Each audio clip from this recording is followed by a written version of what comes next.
Bismillahirrahmanirrahim. Assalamualaikum warahmatullahi wabarakatuh. Alhamdulillahirrabbilalamin.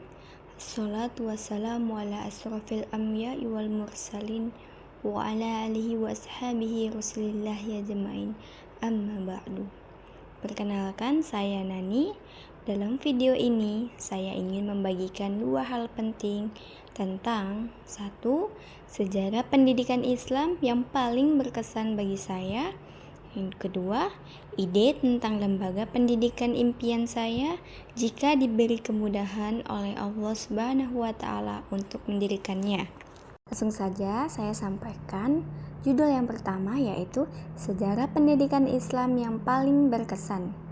Dari sekian banyak fase dalam sejarah pendidikan Islam, yang paling berkesan bagi saya adalah masa kejayaan pendidikan Islam pada zaman dinasti Abbasiyah, khususnya pada abad ke-8 hingga ke-13 Masehi. Kenapa saya memilih masa ini? Karena pada masa Abbasiyah, pendidikan Islam tidak hanya berkembang secara spiritual, tapi juga berkembang pesat dalam sains, filsafat, kedokteran, matematika, dan sastra. Seperti contoh, lembaga Bait al-Hikmah di Baghdad menjadi pusat ilmu pengetahuan dunia. Para ilmuwan muslim seperti Al-Kindi, Al-Farabi, Ibnu Sina, dan Al-Khawarizmi lahir dari rahim peradaban ini. Yang membuat saya terkesan adalah keterbukaan umat Islam pada ilmu dari berbagai budaya seperti Yunani, Persia, dan India. Lalu, semangat integrasi antara agama dan ilmu pengetahuan, serta pemerintah yang mendukung dan membiayai pendidikan secara serius. Saya membayangkan betapa indahnya dunia pendidikan saat itu. Belajar adalah ibadah, dan ilmu dihargai tinggi oleh masyarakat dan negara.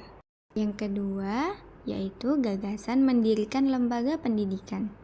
Jika suatu saat Allah Subhanahu wa Ta'ala memudahkan saya untuk membangun sebuah lembaga pendidikan, saya ingin mendirikan sebuah pesantren sains dan akhlak.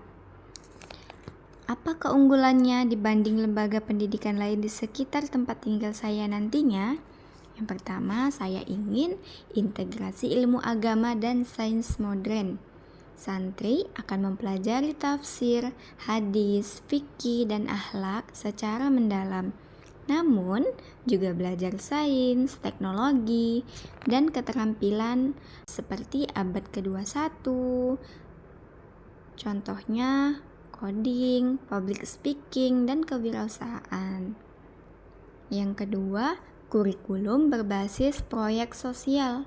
Di sini santri tidak hanya belajar teori, tapi akan membuat proyek yang nyata untuk menyelesaikan masalah di masyarakat. Misalnya, menciptakan teknologi sederhana untuk di desa atau program pengentasan buta huruf. Yang ketiga, pembinaan akhlak dan karakter.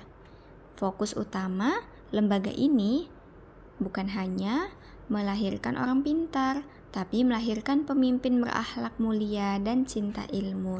Yang terakhir yaitu, saya ingin di lembaga ini saya memberikan beasiswa untuk anak yatim dan duafa. Karena saya percaya bahwa pendidikan terbaik seharusnya bisa diakses oleh siapa saja, termasuk mereka yang kurang mampu. Saya berharap lembaga ini bisa menjadi tempat lahirnya generasi seperti para ilmuwan muslim dahulu, berilmu tinggi, beriman kokoh, dan memberi manfaat untuk umat. Itulah refleksi saya tentang sejarah pendidikan Islam yang berkesan dan cita-cita saya dalam dunia pendidikan. Semoga kita semua bisa menjadi bagian dari kebangkitan peradaban Islam melalui jalur pendidikan. Wassalamualaikum warahmatullahi wabarakatuh. Jazakumullahu khairan yang sudah menonton.